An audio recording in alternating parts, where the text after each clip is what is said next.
is criminally charged after her dying dog allegedly bites a veterinarian. The bizarre facts ignite a social media firestorm, and the judge is telling her story exclusively to Contact 13 Chief Investigator Darcy Spears. Some people might look at this and say, you know what, this stinks. Yeah, it does. I don't think you can look at it any other way. The story begins on the last day of Cookie's life. The 13-year-old dachshund, who'd been Judge Melanie Tobiason's pet all her life, had cancer. Her family did all they could before the time came to relieve her suffering. And I'm hysterical. My kids are hysterical. They said their goodbyes and held Cookie in their arms. Started the procedure, and the door was opened, and she was pulled out, and she was told that a doctor was bit, and they had called animal control, and they had ordered the procedure to be stopped. The doctor Cookie reportedly bit is not their vet. Dr. Patricia Kyle is another vet at Town Center Animal Hospital who was inserting the catheter for the euthanasia drugs. And so at this moment I go, well, where's the doctor? I want to see the bite.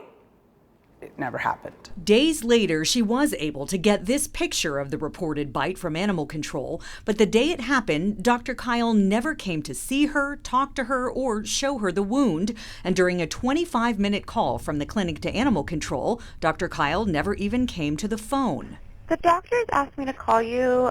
We have a situation that is new to us. Cookie had a lifetime of rabies vaccinations, but the vet ordered them to be stopped when the dog was diagnosed with cancer. There's never been a case of rabies in a domestic animal in the state of Nevada, but the law requires a 10-day quarantine after a bite so the animal can be tested for rabies.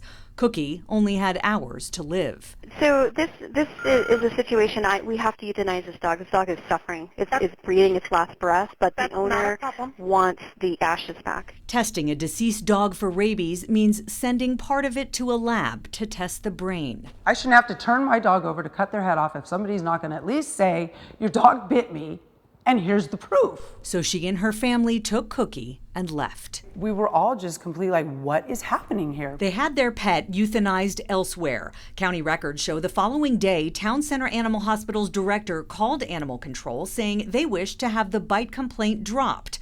But animal control didn't drop it. They took it to the district attorney. And on June 23rd, Judge Melanie Tobiason was charged with 2 misdemeanor crimes: failure to report a bite and failure to confine a biting animal. What was done to us was horrific.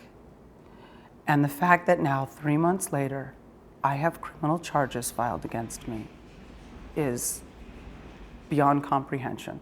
I called Town Center Animal Hospital on Monday to speak with Dr. Kyle. They told me it was her day off, but I got a call back later the same day from the clinic director, and by that time, her picture and bio had been removed from the website, and the clinic director told me she no longer works there, but he said it was a planned leave prior to the incident with Judge Tobiason's dog. As of Tuesday morning, the DA dropped the charges against Melanie Tobiason. She had to make a $700 donation to an animal rescue group, and she'll have to self-report to the Judicial Discipline Commission that criminal charges were filed against her. The district attorney's office sent a statement saying this case was treated no differently than any other similarly situated case.